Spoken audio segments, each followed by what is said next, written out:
मित्रांनो, महाडीबीटी अंतर्गत वेगवेगळ्या घटकांसाठी शेतकऱ्यांसाठी नवनवीन योजना चालूच असतात. त्यातच मित्रांनो, काही दिवसापूर्वी सोलारवरचा फवाराची योजना निघाली होती. त्यानंतर आता मित्रांनो, काही घटकांसाठी नवीन अर्ज सुरू झालेले आहेत.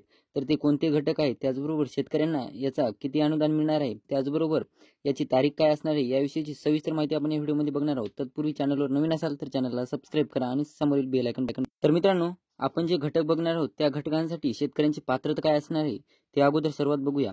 अर्जदार महाराष्ट्राचा रहिवासी असणे आवश्यक आहे, हे तर सर्व शेतकऱ्यांना माहीत असतं.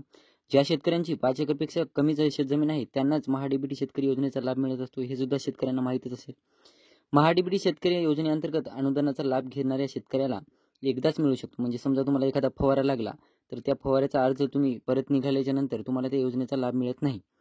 महाडीबीटी शेतकरी योजनेअंतर्गत सर्व योजनांसाठी फक्त शेतकरीच अर्ज करू शकतात, हे पण सर्व शेतकऱ्यांना माहीत आहे. महाडीबीटी पोर्टल हे एक तर शाळेतल्या म्हणजे स्कॉलरशिपसाठी आहे आणि दुसरं शेतकऱ्यांसाठी आहे. तर मित्रांनो, ही अशी होती पात्रता. त्यानंतर मित्रांनो, महाडीबीटी योजनेद्वारे शेतकऱ्यांना मिळणार आहे बियाण्यांचं अनुदान. तर उन्हाळी हंगाम 2024-25 अंतर्गत राष्ट्रीय खाद्यतेल अभियान NMEO-OS मध्ये भुईमूग व तीळ पिकांसाठी 100% अनुदानावर प्रमाणित बियाणे वितरण, शेतकरी प्रशिक्षण व शेतीशाळा राबवण्यात येणार आहे.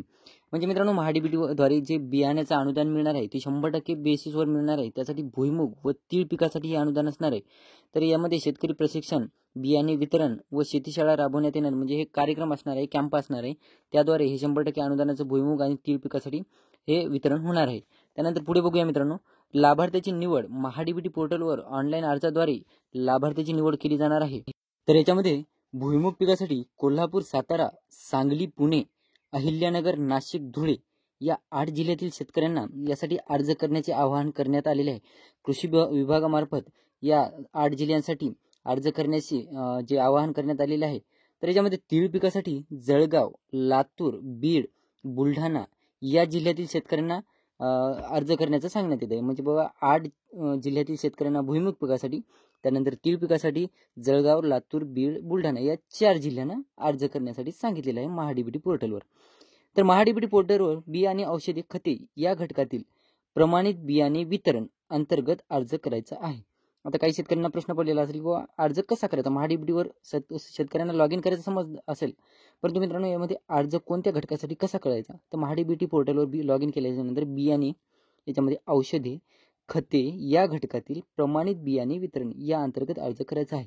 असा होता छोटीशी माहिती मित्रांनो. त्याचबरोबर ट्रॅक्टरच्या अवजारांसाठी सुद्धा अर्ज निघालेले आहेत, त्याविषयीचा सविस्तर व्हिडिओ मी पुढल्या व्हिडिओमध्ये सविस्तर माहिती देणार आहे.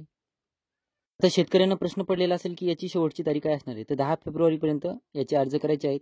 तारीख 1-2 दिवस वाढणार सुद्धा आहे, तर काळजी करायची काहीही कारण नाही. तर